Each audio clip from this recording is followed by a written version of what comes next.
Hello everyone, आज हम बात करने वाले हैं एक डिजीज़ की जो कि है एब्डोमिनल एओर्टिक एन्यूरिज्म। ये सारी मेडिकल टर्म्स हैं, हो सकते हैं आपने ना सुनी हो।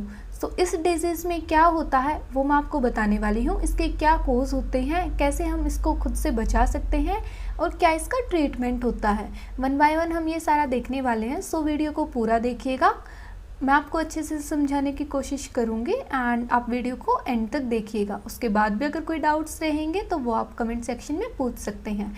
Let's start. Firstly, abdominal aortic aneurysm होता क्या है, इस टर्म का क्या मीनिंग है। एओर्टा एक ब्लड वेसल होती है जो हमारे हार्ट से निकलती है और वो शरीर में खून पहुँचाने का काम करती है।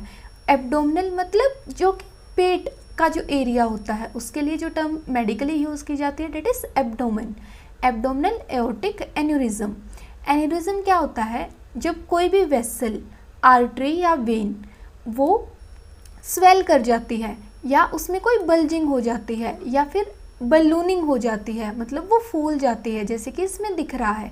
ये ऐसे नॉर्मल कोई भी ब्लड वेसल होती है, जब इसके जो ये वॉल्स हैं, जो इसकी ये वॉल्स हैं ये वीक हो जाती हैं, तो जो ब्लड का फ्लो होता है, ब्लड का प्रेशर होता है, उसकी वजह से ये जो बलून की शेप ले लेती हैं। एंड ये मोस्ट कॉमनली आर्टरीज में देखने को मिलता है। आर्टरीज में क्यों देखने को मिलता है, क्योंकि जो ब्लड का फ्लो है वो ज़्यादा प्रेशर के साथ होता है।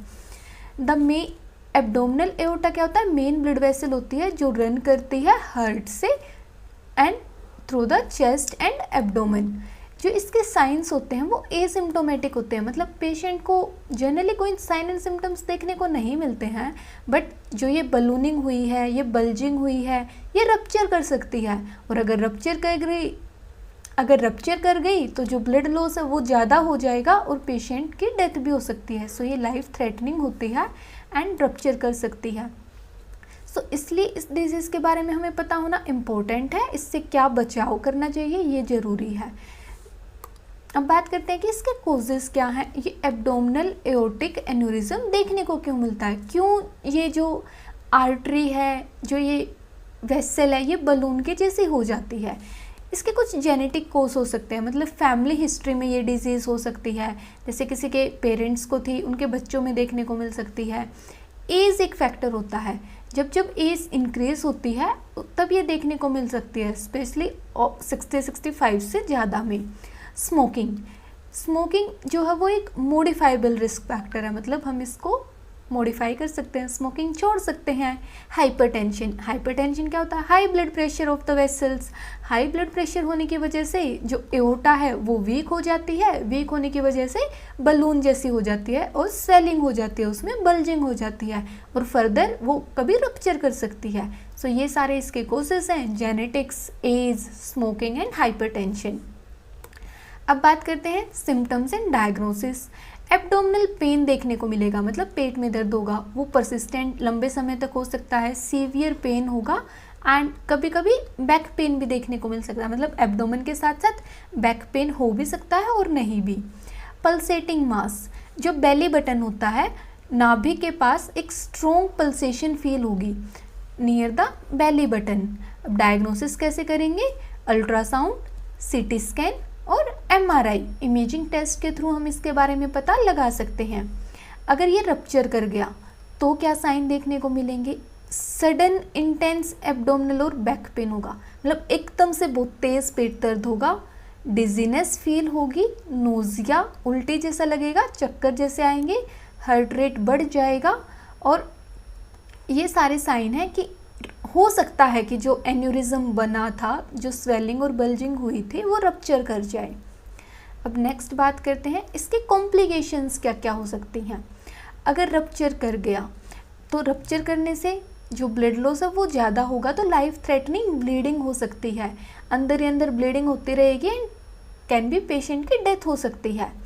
थ्रोम्बोसिस, जो ब्लड क्लॉट्स हैं वो बन सकते हैं एंड जिसकी वजह से जो ब्लड फ्लो है वो अफेक्ट होगा।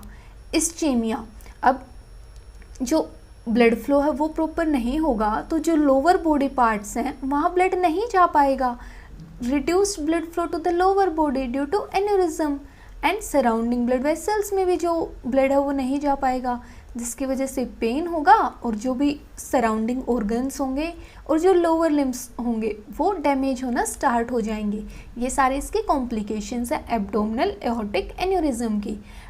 रप्चर होने की वजह से एक्सेसिव ब्लीडिंग हो सकती है जो कि लाइफ थ्रेटनिंग है, थ्रोम्बोसिस हो सकता है एंड इस्चीमिया हो सकता है, मतलब कि जो अदर ऑर्गन्स हैं उनको ब्लड नहीं जाएगा तो वो डैमेज होना स्टार्ट हो जाएंगे।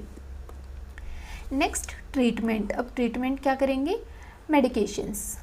जो ब्लड प्रेशर है उसको मैनेज करने के लिए मेडिसिन्स का है और prevention of the aneurysm is, मतलब एन्यूरिज्म को हम एक्सपेंशन मतलब उसको और बढ़ने से बचा सकते हैं दवाइयाँ दे के। लाइफस्टाइल मॉडिफिकेशन कर सकते हैं, स्मोकिंग इनहिबिट करके हम हेल्दी डाइट लें, रेगुलर एक्सरसाइज करें, स्मोकिंग सजेशन। इससे क्या होगा, जो एन्यूरिज्म है जो उसका साइज़ है वो स्टेबलाइज हो जाएगा। स्टेबलाइज हो जाएगा तो रिस्क ऑफ रप्चर कम हो जाएगा। फिर है सर्जरी।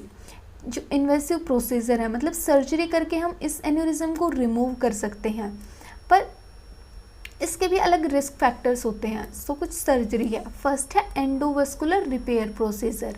इसमें क्या होता है कि एक ग्राफ्ट डाल देते हैं हम, स्टेंट डाल देते हैं और उससे जो क्या होगा, जो ये एन्यूरिज्म है वो रिपेयर हो जाता है। Endovascular repair procedure. एक है ओपन सर्जरी।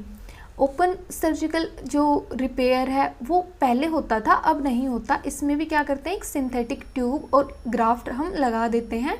जो भी डैमेज सेक्शन है, damage section of the aorta is replaced with a synthetic tube और ए ग्राफ्ट, जिससे जो ब्लड सप्लाई है वो प्रॉपर हो जाती है और पेशेंट के जो सिम्टम्स हैं वो ओवरकम हो जाते हैं। अब बात करते हैं कि प्रिवेंशन स्ट्रेटजीज़ क्या रहेंगी, हम प्रिवेंट कैसे कर सकते हैं। हेल्थी लाइफस्टाइल, स्मोकिंग को अवॉइड करना है, बैलेंस डाइट लेनी है, रेगुलर एक्सरसाइज करना है। ब्लड प्रेशर मैनेजमेंट, मॉनिटर करना है ब्लड प्रेशर को, और अगर कुछ भी होता है इरेगुलर जो है तो हमें हेल्थ केयर प्रोवाइडर से अपना कंसल्टेशन लेना है। रेगुलर हेल्थ चेकअप्स करने हैं, undergo routine medical checkup and detect any cardiovascular health issues. And genetic screening करवानी है कि अगर किसी के पेरेंट्स को है तो ये बच्चों में पास आउट ना हो, ये डिजीज़ बच्चों में ना हो, उसके लिए हमें जेनेटिक स्क्रीनिंग करवानी चाहिए, जो कि एक पोटेंशियल रिस्क फैक्टर है और उसको हम मैनेज कर सकते हैं। सो ये सारा था एब्डोमिनल एओर्टिक एन्यूरिज्म के रिगार्डिंग। ये क्या डिजीज़ है, इसकी प्रिवेंशन कैसे होती है, इसके कॉजेज़ एंड रिस्क फैक्टर्स क्या हैं, एंड मेडिकली और सर्जिकली हम कैसे इसको मैनेज कर सकते हैं। होप सो वीडियो आपको समझ आया होगा एंड आपके लिए हेल्पफुल रहा होगा।